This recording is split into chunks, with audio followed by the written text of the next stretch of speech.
എല്ലാവർക്കും നമസ്കാരം. ഇന്ന് കോന്നിയിലെ കാഴ്ചകളാണ്. പണ്ടത്തെ ആനപിടുത്ത കേന്ദ്രം. ഇത് സെക്കൻഡ് വീഡിയോ ആണ്.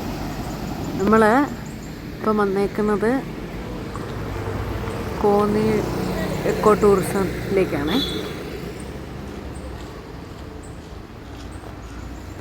അമ്മ ഇവിടെ ഇങ്ങനെ പറയുക, അതെടുക്കണം ഇതെടുക്കണം. എടുത്തു.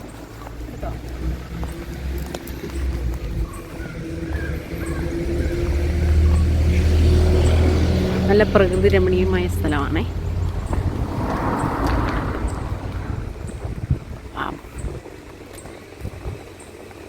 ഇവിടെയാണ് പാർക്കിംഗ്.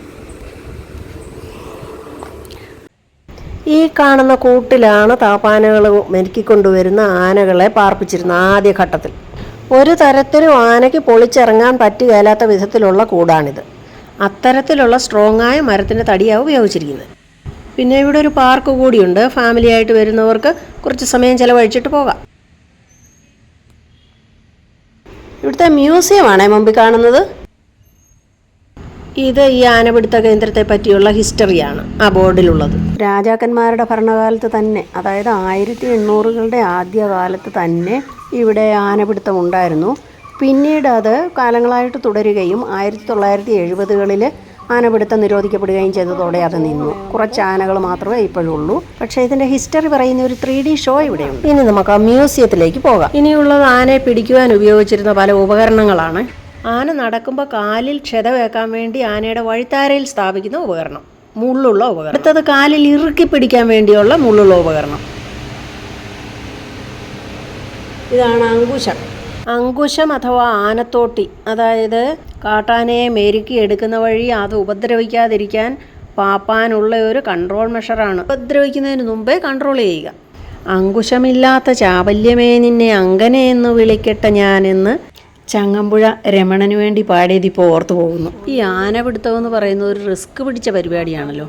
ആന ഏതെങ്കിലും വിധത്തിൽ ഉപദ്രവിക്കാനുള്ള ചാൻസ് ഉണ്ട്. അന്നേരം ഉപദ്രവിച്ചാൽ ഭയപ്പെടുത്താൻ വേണ്ടി വളരെ വലിയ മുള്ളുകൾ പിടിപ്പിച്ച കമ്പി, സ്ട്രോങ് മുള്ളുകമ്പി. പിന്നെ അങ്കുശം ആനയെ പിടിച്ചിരുന്ന വലിയ കിടങ്ങുകളിൽ നിന്ന് ആനയെ കൊണ്ടുപോകാതായപ്പോഴത് കിടന്ന് ചത്തുപോവുകയും അങ്ങനെ കിട്ടിയ കുറേ ആനയുടെ സ്കെൽറ്റണും ഒക്കെ ഇവിടെയുണ്ട്. ആനയുടെ കാൽപാദങ്ങളിലുള്ള നഖങ്ങളും തൊലിയും ഒക്കെ.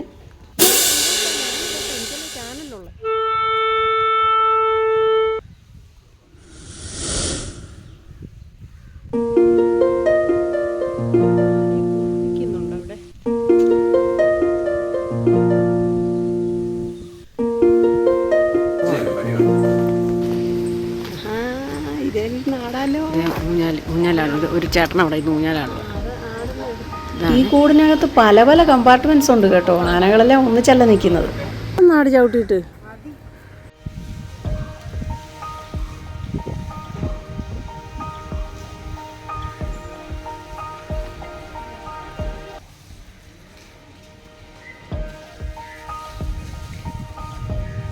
ഊഞ്ഞാലും മമ്മിക്ക് വലിയ ഇഷ്ടമായതുകൊണ്ട് ഊഞ്ഞാലാടാൻ പോവാണ് മമ്മി.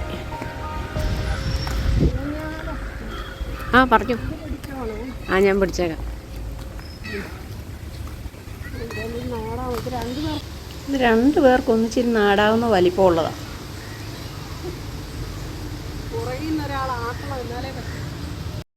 കൊള്ളാം കേട്ടോ, നല്ല രസമുണ്ട്. പക്ഷേ ഒരല്പം പൊക്ക കൂടുതലായതുകൊണ്ട് കാല് ചവിട്ടി ആടാൻ പറ്റത്തില്ല.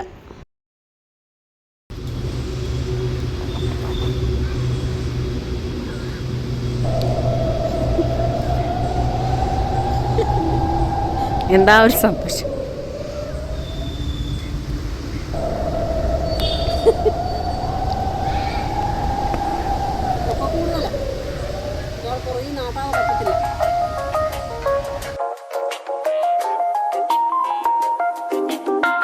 ഇത് മ്യൂസിയത്തിനകമാണ്. ഈ ആനക്കൂട്ടങ്ങളുടെ ഫോട്ടോ റിയലായിട്ടുള്ള ആനക്കൂട്ടങ്ങളുടെ ഫോട്ടോ തന്നെയാണ്, വരച്ച പിക്ചറല്ല.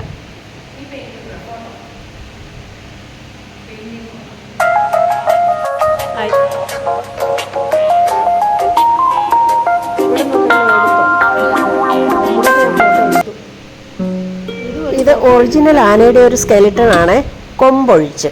കൊമ്പ് ആനയുടേതല്ല. ഇത് ആനയുടെ അണപ്പല്ലുകളാണ്. 4 അണപ്പല്ലുകളാണുള്ളത്. ഒരു നിര പല്ല് ഒന്നിച്ച് ചേർത്ത് വെച്ചിരിക്കുന്നത് പോലെയാണ് പല്ല്. അല്ലാതെ നമ്മുടെ പോലെ ഓരോ പല്ല് സെപ്പറേറ്റ് അല്ല. ആനയുടെ താടിയല്ലേ ഇത്. ആനയെ കെണി വെച്ച് പിടിക്കുന്നതും ഇത് കണ്ട് മറ്റ് ആനകൾ വിരണ്ടോടുന്നതും ഒക്കെ ആയിട്ടുള്ള ഒരു റെപ്രസെൻറ്റേഷനാണ്, ചിത്രീകരണം, സിംബോളിക് റെപ്രസെൻറ്റേഷൻ. ഒരാന കിടങ്ങിൽ വീണത് കണ്ടിട്ട് മറ്റാനകളൊക്കെ വിരണ്ടോടുകയാണ്. ഇനി വേറെ ചില പിക്ചേഴ്സ് കാണാം.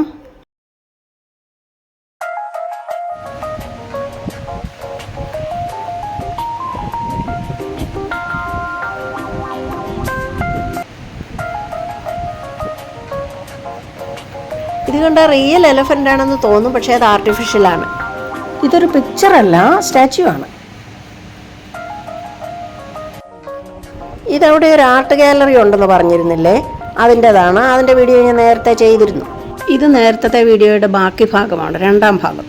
വീഡിയോ സ്കിപ്പ് ചെയ്യാതെ കാണണേ, ലാസ്റ്റിൽ നല്ലതുണ്ട്. പോയി കണ്ട അതേ ഓർഡറിലങ്ങ് ഇടുന്നതേ ഉള്ളൂ, ലാസ്റ്റ് വേറെ ഉണ്ട്.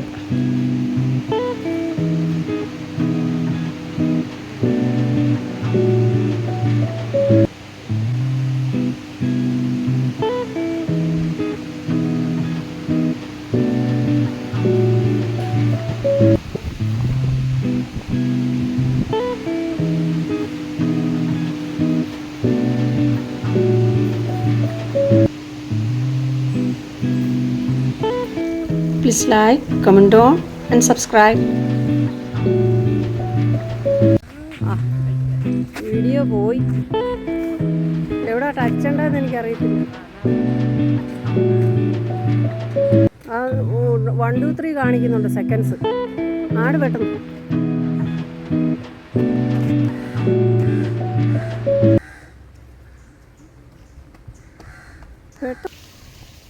മീന്. വയസ്സ് 34, കോന്നി ഡിവിഷൻ, മണ്ണാറപ്പാറ റേഞ്ചിൽ തുറയിൽ നിന്നും 1991 ലഭിച്ചു. ഇത് പ്രിയദർശിനി, വയസ്സ് 42, കോന്നി ഡിവിഷനിൽ നിന്ന് കിട്ടിയത്. ഇത് ഈവ സല്യൂട്ട് ചെയ്യുന്നത് ഈവ 23 വയസ്സ്. ഇതാ ചെറുത്. ഇനി 3D ഷോ. മുണ്ടോ മൊഴിയിൽ ആനക്കൊട്ടിൽ നിർമ്മാണം ആരംഭിച്ചു.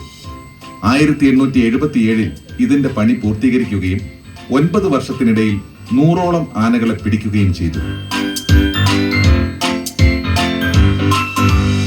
1977 സർക്കാർ ഉത്തരവ് മാനിച്ച് മുണ്ടോ മൊഴിയിലെ ആനപിടുത്തം അവസാനിപ്പിച്ചു. വിശാലമായ മേഖലയിലാണ് ആനകൾ വസിക്കുന്നത്. Please support Thresi Thomas 1308. Thank you all. Bye.